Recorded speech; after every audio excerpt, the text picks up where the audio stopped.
बार सबसे ज्यादा तो ये स्टूडेंट्स का ही मामला जेनजी चल रहा है ना। जैसे मैंने कहा कि आज मुख्यमंत्री ने कहा है कि 1 लाख सर नियुक्ति पत्र हम देंगे, उसी वर्ग को टारगेट कर रहे हैं वो। एक और मैंने आज एक आर्टिकल कोलीग नहीं भेजा, उसमें कुछ एक डेटा था।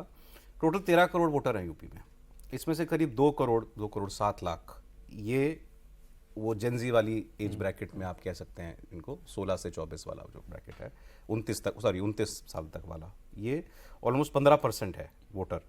अब इनका कहना ये है कि ये वोट, जैसे हमारे सर्वे में भी 3% गैप दिख रहा है। दोनों बिल्कुल अनरिलेटेड रिपोर्ट्स हैं, ये सर्वे और वो जो रिपोर्ट में मैं कह रहा हूँ, मगर वो भी 3% की बात कर रहे थे कि 3% इस 15% यूथ वोटर का 3% स्विंग भी बहुत महत्वपूर्ण हो जाएगा अगर वो शिफ्ट हो जाता है तो। जैसे उन्होंने उदाहरण के लिए बताया 99 सीटें ऐसी थीं 2022 में जिनका मार्जिन 1000 से 10,000 था। इनमें से 55 सीटें बीजेपी जीती थी, 35 सीटें सपा जीती थी।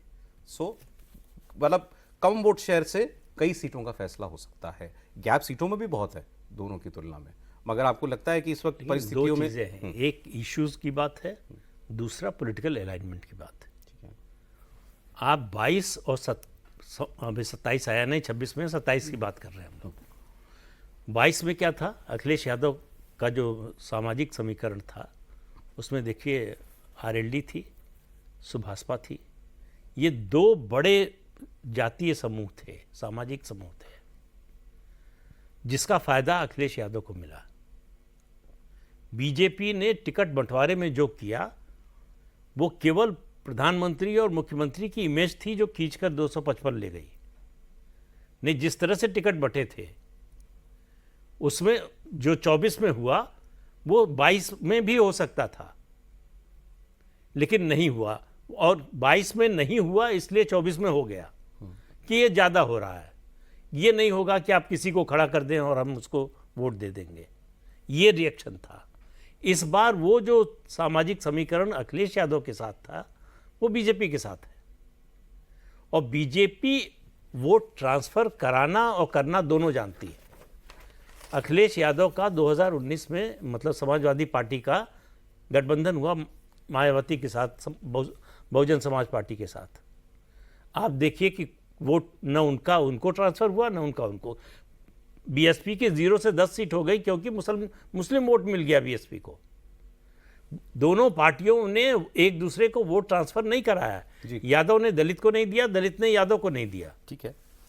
और अभी की स्थिति देखिए, आरएलडी के आने के बाद आप बताइए, पूरे वेस्टर्न यूपी को घूम लीजिए, अच्छी तरह से जानते हैं आप कितने % यादव है। नहीं, ये बात आपकी ठीक है कि वो कोर वोट तो वही है, यादव मुस्लिम। सामाजिक समीकरण के हिसाब से इधर बेहतर दिखाई देता है, लेकिन अब ये कहा जाता है दूसरा जो उत्तर प्रदेश में जो बड़े मुद्दे हुआ करते थे, जिन पर सरकार की आलोचना होती थी, जो चर्चा का विषय बनते थे, जापानी बुखार, एन्सेफेलाइटिस, पूरे देश में वो खबर बनती थी। आखिरी बार 2017 अगस्त में बनी थी खबर, ये भी सही। उसके बाद से कभी आपने सुना? हजारों बच्चे मरते थे। अगेन सर, मैं तो डेटा जो हाथ में उस पर बात कर रहा हूं। हर साल गन्ना किसानों का आंदोलन होता था कि गन्ना के बकाये का भुगतान नहीं हुआ।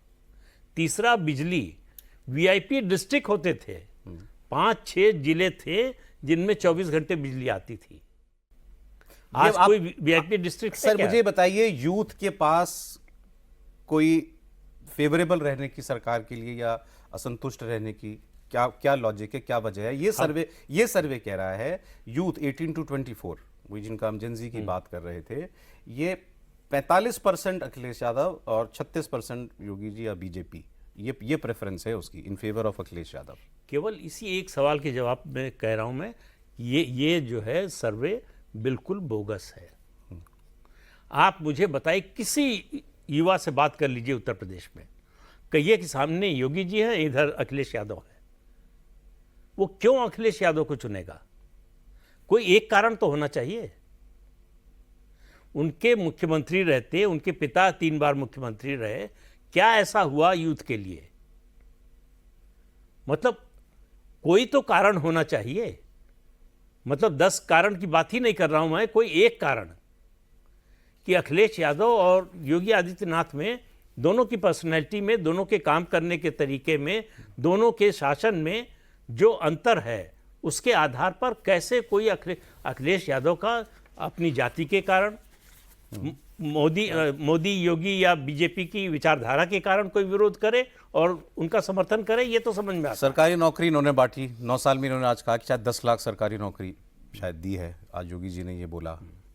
अभी हमने कहा इतनी 1 लाख नौकरी और देने वाले हैं। आज वो कह रहे थे अब पेपर टाइम पे होते हैं। पहले 6-6 महीने तो 12वीं के इम्तिहान यूपी बोर्ड के नहीं हो पाते थे।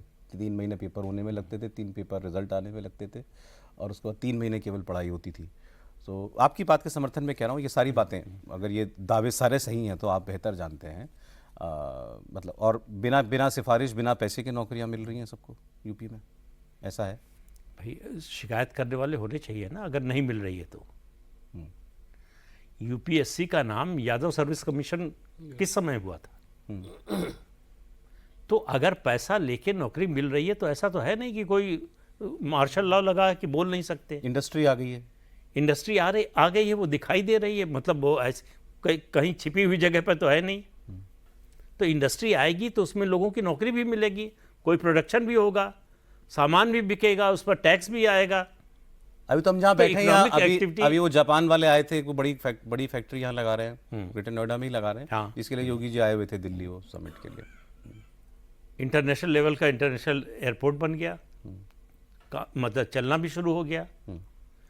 कितने, मतलब 2017 से पहले कितने एयरपोर्ट थे, आज कितने हैं? चलिए सर, ओवरऑल मतलब आप कह रहे हैं कि इसको मैं रख दूं। हर जिले में अगर मेडिकल कॉलेज खुला है ठीक है, तो वहाँ किसी चलिए सर, डॉक्टर को नौकरी मिली होगी। 300 सीट आपने कह दिया ना, उससे ज़्यादा। अब तो मान जाइए। नहीं, मैं कहा ना कि मैं उसको कैसे मान लूं। मैंने आपको 2 चीजों को समझाया सौरभ जी। एक तो वोट परसेंट कि बंगाल में भी उन्होंने कहा था। नहीं ऐसे नहीं मानिए, या तो नहीं मानिए या मानिए। बताइए। मैं देखिए, आपने बुलाया है कि इस पे आप डिस्कशन करने के लिए आइए। मैं प्रदीप भैया को समर्थन करने के लिए नहीं, प्रदीप भैया कभी गलत नहीं हुए, बस इतना, बस ये हाँ, ये कभी गलत नहीं होते, गलत नहीं, भावों की बात खत्म हो बस गई। है। लीक कर दिया।